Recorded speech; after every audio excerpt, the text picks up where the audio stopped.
ஸ்ரீநிதி ஜோதிடம் சகோதர சகோதரிகள் அனைவருக்கும் வணக்கம். இப்போது இந்த பதிவில் என்ன பார்க்க போகிறோம்னா, சனி பயிற்சி நடந்துட்டு அதுக்கப்புறம் பார்த்தீங்கன்னா அதுக்கு முன்னாடியே ராகு கேது பயிற்சி நடந்ததுங்க. இப்போது சனி பகவானுடைய பார்வையும் ராகு பகவானுடைய பார்வையும் ஒரே ராசி மீது சில நேரத்தில் விடும். அப்போது அந்த ராசிகளுக்குடைய அது உங்களுடைய ராசிக்கும் அந்த ராசி எந்த பாவமாக இருக்கோ அதை பற்றியான சின்ன சின்ன பரிகாரங்கள், சின்ன சின்ன விளக்கங்கள் எல்லாமே பார்க்கலாம்.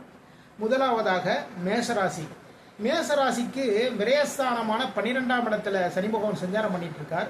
ராகு பகவான் லாபஸ்தானமான 11ஆம் இடத்துல சஞ்சாரம் பண்ணிட்டு இருக்காருங்க. அந்த 11ஆம் இடத்துல இருக்கக்கூடிய ராகுனுடைய பார்வை உங்களுடைய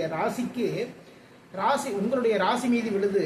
சனி பகவானுடைய பார்வை 3ஆம் இடத்துல, அதாவது உங்களுடைய ராசிக்கு 2ஆம் இடத்துல விழுதுங்க. இப்போ ராசி மீது ராகு பகவானுடைய பார்வை விழுறதுனால என்ன நடக்கும் அப்படின்னா, இந்த நேரத்தில் மேசராசிக்காரங்களுக்கு பெரிய லெவல்ல எந்த விஷயம் வந்தாலும் சரிதான்.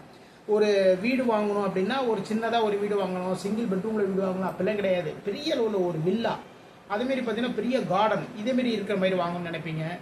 அது மட்டும் இல்லை, ஒரு இடத்துல வேலைக்கு போய் சேர்றதா இருந்தால் ஒரு சின்ன ஒரு கம்பெனியில் வேலைக்கு சேரக்கூடாது. அந்த கம்பெனி பார்த்தீங்கன்னா மல்டிநேஷனல் கம்பெனியாக இருக்கணும். இது மாதிரியான தாட், இது மாதிரியான விஷயங்கள் எல்லாமே இருக்கும்.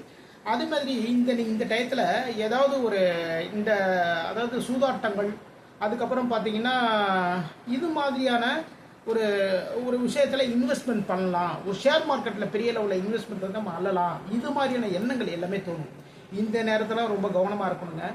ஆரம்பத்தில் நீங்கள் ஷேர் மார்க்கெட்டில் இதெல்லாம் இன்வெஸ்ட்மெண்ட் பண்ணீங்க அப்படின்னா பெரிய லெவலில் உங்களுக்கு வருமானம் வர மாதிரி இருக்கும்.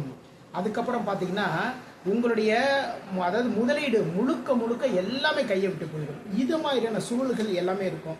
அப்போது இந்த நேரத்தில் பெரிய லெவலில் ஆசைப்படுறதை தயவு செய்து நிறுத்தி கொள்ளுங்கள். இதுமாரி பண்ணிங்கன்னா இதுவே மிகப்பெரிய பரிகாரமாக உங்களுக்கு இருக்கிறது.